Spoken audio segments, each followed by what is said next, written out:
and did what you had to do and then get out quick.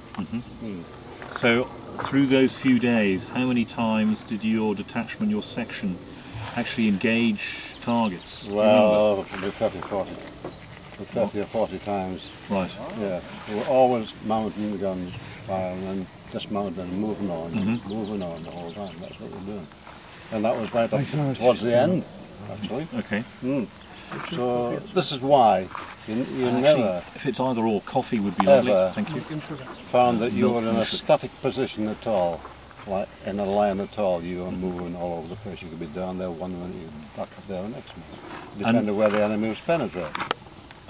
What sort of response did you get from the Germans when you were out? Fire in return? Yeah, yes. Yeah. And did your section suffer any casualties? Not many.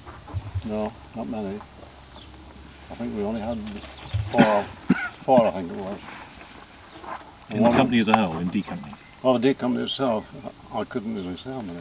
But in your platoon then, was it you were saying? In our platoon there was, well, he was a dispatch bearer, there was John Mayburn.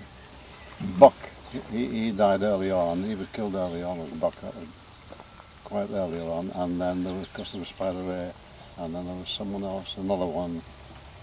There's four that I can remember. 4 guys. Yeah.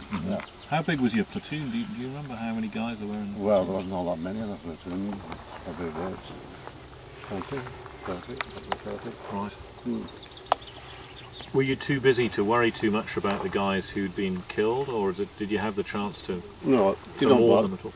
Nobody bothers. It's just accepted, that's it. You know very well it might be your next and that's it. That's the attitude of all soldiers, I think.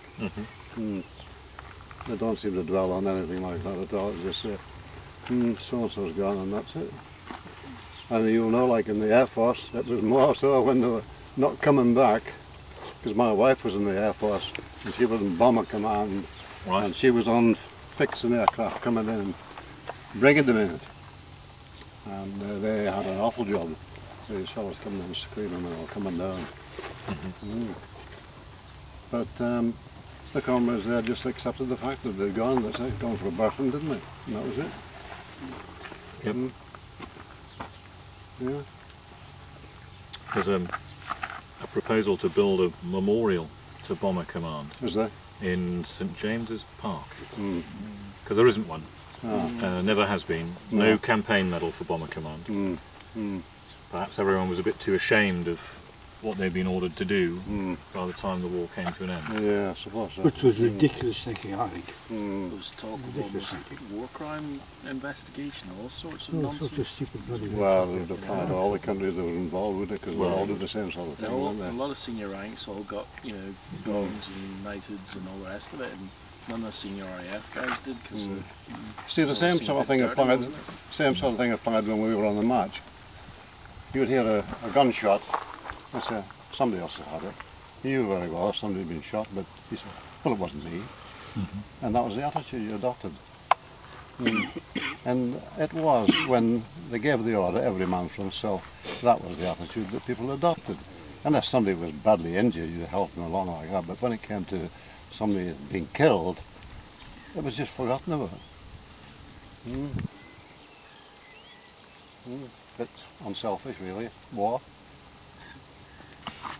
Presumably there'll be a Commonwealth War Graves cemetery somewhere here, do you think? With Well, the dead? May well be. Check the book. Yeah, it might be worth having a wee look, because the four men you mentioned, they might be buried. Well, we have a record of where they're buried. Oh, of course you do, because that you were relieved from here and started moving away. The BEF had been withdrawing back towards the coast. Yeah. The one place in that area that was crucial to Dunkirk being successful was a place called Gravelines. Now that had to be held at all costs. That was the place. Gravelines. That was the place. Churchill said, we must hold Gravelines to let them away. That's on the coast, isn't it? Gravelines? It's not far from Not far from it. Yeah. And that was the one. It isn't the case of the perimeter around Dunkirk, anybody holding back there. That was the essential one that had to be held at that time. Gravelines. So they must have held it for some time. Yeah. Who would be there at the time? Which regiment would be there? Well, it could have been the Durhams. Yeah. I mean, they were involved heavily, weren't they, in that area at that time? Yeah, that could be. I've got a actually, map. There's a map in that book, the Seberg Montefiore That could book, be which shows James' what brother. units were where. Yeah, because I mean, because he was with Party 6 and I think 5 were killed. yeah, he was with the only survivor, wasn't he? Yeah. There was a battalion of DLI and a BEF at that time, definitely. It's in that book. Yeah, well, I know. So were the Argylls here with you at the same time? The Argylls. Because that's the ones that you were doing the gun sighting to help, wasn't it? Yeah, yeah, we were helping him. Yeah, when you got a hit on Yeah. the lines with it. See, the infantry were taking the brunt of everything. It's obvious. always That the way. was the type of fight that was going on. It was infantry fighting, wasn't it? Yeah. It wasn't tank warfare. It was the infantry were getting really hammered, weren't they? PBIs in at Chester. Poor bloody infantry. Because I know very well when we saw them coming back, you know, they were really shattered they were at that time. And I don't think we ever really grouped in the end after that. It was a case of retreat back to St. Valway then. And then the 3 or 4 Scots regiments, they held St. Valway from the west to the north, and we were on the northeast side. But there wasn't many of us. But there was a lot of the Scots regiments around the other back end side of it.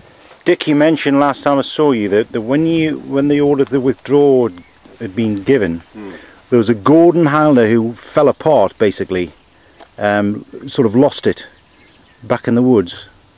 Oh yeah, well, the thing that happened there, they were retreating and they were taking shelter into the woods. Yeah.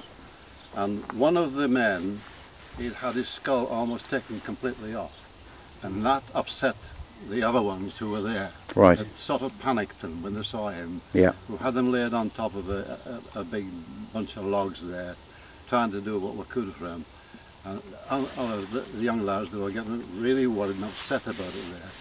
And they were getting really panicky until the officer came along and said, look, he said, you lot, you get yourselves in the back of the office, he said, or you'll get something. Yeah. But that was the sort of thing. They were frightened to death. Everybody was. Yeah, when you saw a lad there with half his head blown off there, you know, he couldn't do anything about it. And that was in the woods. That was in the woods, yeah. We were in the woods at that time. Just before the withdrawal, or just before deployment up front? Before the withdrawal, yeah. Right. Yes.